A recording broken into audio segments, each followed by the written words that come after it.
อ้ายรอฟังข่าวคือทอ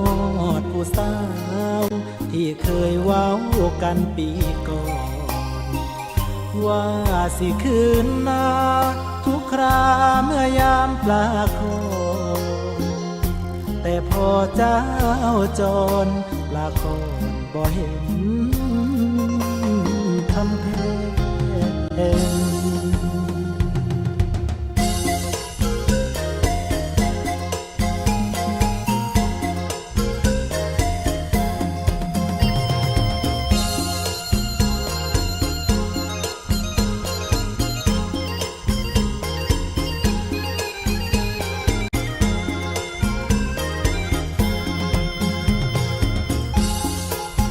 บั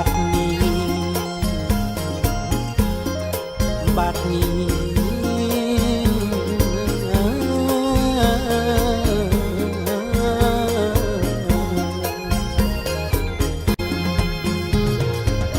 อ้ายอยากขอกล่าวคำทวนความจำจากกันหน่อยฝากผู้สาวซ้ำหน่อยผู้ให้จอยตั้งแต่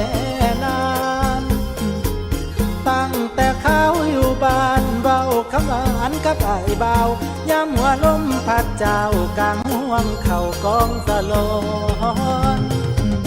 น้ำแจน้าปลาคอนปลาซิวซ่อนดินดองดองเอาสวิงคอยสอนมาหมกหอมอีตู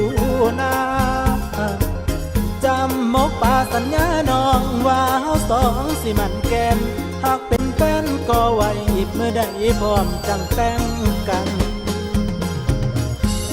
หลังจากมือนั้นเฮากะห่างนอกกันไป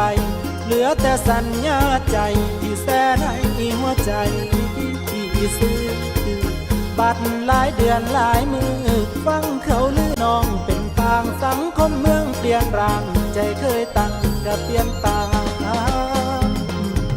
เติมความงามตามแฟชั่นตาหวานแอวคิ้วจมูกเติมแต่งคิ้วมือ10 นิ้วเจ้าใส่แหวนนั่งเคียงเสียยิ้มแป้นในเก่งแหวนติดฟิล์มดำเคยสัญญาแสนคำเจ้าบ่จำเบิดคุณค่า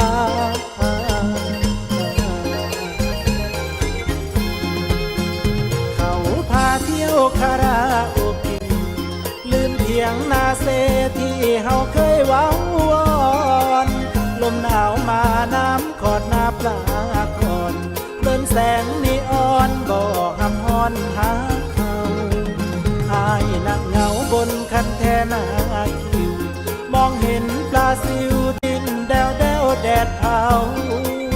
ดังสัญญาอายโดนฆ่าด้วยความเหงาเพราะถูกผู้สาวแฟนเก่าเพิ่นตัดร้อนวอนสายลมทวงสัญญาปลาคอนเบื่อแสงนีออนเฝ้ากลับก่อนเด้อนางเบื่อแสงนีออนเฝ้ากลับก่อนเด้อ